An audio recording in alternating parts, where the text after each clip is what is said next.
Pastor Roy Gerhard from Galloway United Methodist Church in Franklin, Pennsylvania, sharing a few words of encouragement to help us follow after Jesus.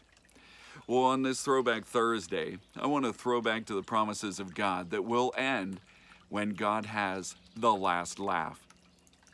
This week we were looking at the birth announcement of John the Baptist, and there were things about his parents and their response that brought back memories of Abraham and Sarah when God announced to them that they would have a baby.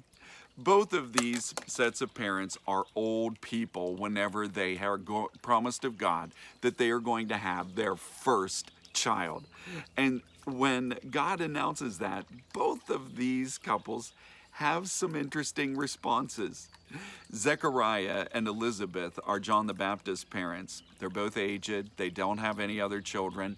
And when Zechariah hears the angel Gabriel announce to him that he's going to have a son, he asks, how in the world is this going to happen?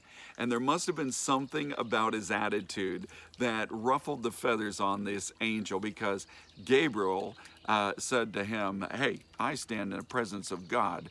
Who are you talking to me like this? And that was it. Zechariah had his mouth shut for the next 9 months. He didn't get to speak a word until he was able to affirm the angel's command that his son was to be named John. And then after all of that, Zechariah's mouth was opened once again to praise God. And when the Lord came to Abraham and Sarah back in the book of Genesis, they were also old and had not had any children. And when the Lord told them, next year this time, Sarah's going to have a baby in her arms, well, Sarah laughed. She laughed at this idea, scoffed at it, that God would give to her as an old woman a baby. And yet, God had the last laugh. And they had to name their son Isaac, Yitzhak. They named him He Laughs. Well, because they laughed, but because God had the last laugh as well.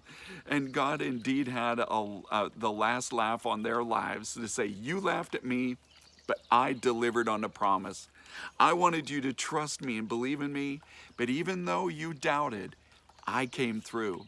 And likewise, Zechariah experiences God having the last laugh. It's like, buddy, you thought that I couldn't deliver. You thought I couldn't come through. You had all kinds of doubts about this, but here it is. I have delivered on my promise. And you know something, for many of us, we have a hard time trusting God. In fact, God's promises are always challenging because He's going to stretch us way beyond the ordinary, way beyond what seems possible in trusting Him. And when He does that, you and I may really struggle to actually believe and trust Him. You know, Jeremiah 29:11 is a favorite verse of so many people because it gives us a promise that God says, I have a future that it has hope in it for you. And God calls on us to seek after Him with our whole heart in order to see His promise, to realize it in our lives.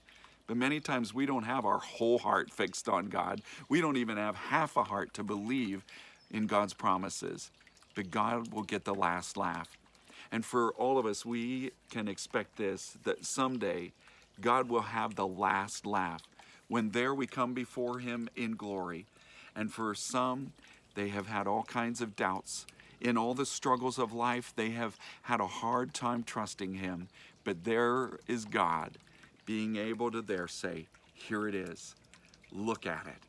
All now unveiled before you. I delivered on my promise, and God will have the last laugh. The good news about that is that we get to laugh along too. We can laugh at ourselves because of our doubts and fears, and we can rejoice in God because of His goodness in keeping His promise. So trust Him today. Absorb that hope into your heart. Live believing that God will deliver on His promises. May God bless you today, and as you share His good news, may God make you a blessing wherever He takes you.